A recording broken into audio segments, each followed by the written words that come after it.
Puji Tuhan, Bapak Ibu, Saudara yang saya kasih, di dalam nama Tuhan kita Yesus Kristus, kita jumpa dalam Infinity, Inspirasi dan Motivasi. Tema besar yang ada adalah terobosan, dan perkenalkan, nama saya Pendeta Tito Mumbunan. Dan saudara-saudara yang dikasih di dalam nama Tuhan kita Yesus Kristus, dalam kesempatan saat ini saya ingin membawakan judul tentang renungan ini, tentang terobosan dari Tuhan.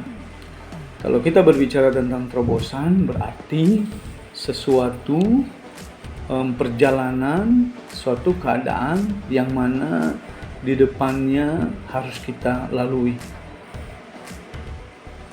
kita terjang, kita lewati. Dalam kekinian, bahasa kekinian itu bisa berarti juga inovasi, mengembangkan sesuatu yang sudah ada, mengembangkan sesuatu yang sudah ada menjadi lebih baik, menjadi lebih berguna, menjadi lebih berfaedah. Dan saudara-saudara yang dikasih di dalam nama Tuhan kita Yesus Kristus, saya tertarik sekali dengan kehidupan flora dan fauna, terlebih tentang kehidupan ikan salmon. Dari dia ditelurkan sampai kemudian dia hidup di laut, dan ketika dia akan bereproduksi, dia akan kembali ke tempat di mana dia dilahirkan, untuk dia bereproduksi. Nah, dalam perjalanan dia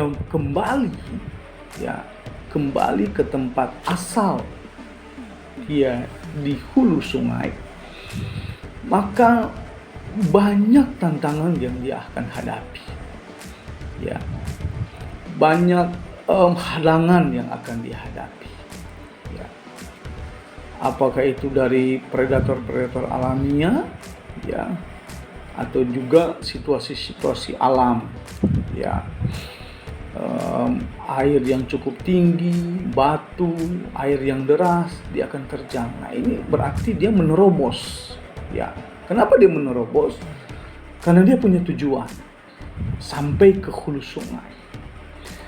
Nah, saudara-saudara, ketika dia sampai di hulu sungai, maka dia akan bereproduksi. Dan dia menempuh perjalanan yang sangat jauh, bisa ratusan bahkan ribuan kilometer jauhnya. Dan kalau kita melihat dalam kebenaran firman Tuhan, apa yang dilakukan oleh Daud dalam Alkitab Perjanjian Lama, ketika dia disuruh oleh orang tuanya Isai pergi ke lembah Tarbantin, di mana kakak-kakaknya di sana termasuk pasukan perang daripada Raja Saul. Nah, bangsa Israel mengalami satu keadaan yang sulit, karena mengalami tekanan yang luar biasa dari orang Filistin, terlebih Goliat, pemimpin pasukan Filistin pada waktu itu. Tapi kita perhatikan bahwa Daud yang bukan notabene prajurit Israel pada waktu itu, dia menerobos. Dia menerobos. Dari dia sampai ke pasukan penjaga barang, kemudian dia sampai kepada prajurit-prajurit, kemudian dia sampai kepada kakak-kakaknya, dan kemudian dia sampai di hadapan Raja Saul, dan kemudian dia sampai berhadapan dengan Goliat, dan akhirnya dia menang menghadapi Goliat. Ini adalah satu terobosan. Kenapa? Karena Daud bukanlah bagian dari pasukan perang bangsa Israel pada waktu itu. Tapi dia menang. dia menang. Apa yang dialami oleh gereja mula-mula ketika kekristenan mulai berkembang, ya, dan ketika Petrus berada di Kaisarea, kemudian dia diperhadapkan dengan satu keadaan di mana dia melihat satu penglihatan bahwa ada makanan, ya, yang turun dari langit, yang dia lihat itu adalah makanan-makanan yang haram dan dia tidak konsumsi itu. Dan 3 kali dia diperlihatkan dengan hal seperti itu. Dan kemudian datang orang-orang yang disuruh oleh Kornelius, ya, atas perintah Tuhan untuk bertemu dengan Petrus di rumah Simon. Maka ini pun terobosan, ya, ini terobosan. Dan dilanjutkan terobosan oleh Rasul Paulus, di mana dia melakukan perjalanan penginjilan ke bangsa-bangsa yang bukan Yahudi. Dia memperkenalkan Injil, ya, kepada bangsa-bangsa yang nggak mengenal Tuhan. Dan kemudian penyebaran kekristenan itu sampai kepada seluruh dunia. Dan saya percaya ini adalah terobosan-terobosan.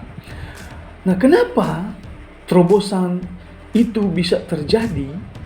Ya, terobosan dari Tuhan itu bisa terjadi karena ada orang-orang yang percaya kepada Tuhan.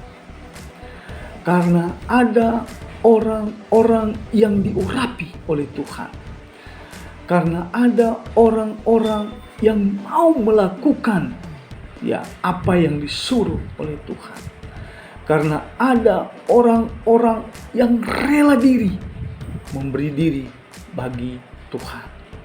Nah, saudara-saudara yang dikasih di dalam nama Tuhan kita Yesus Kristus, saudara nggak mesti jadi seorang hamba Tuhan, jadi seorang pendeta, jadi seorang gembala.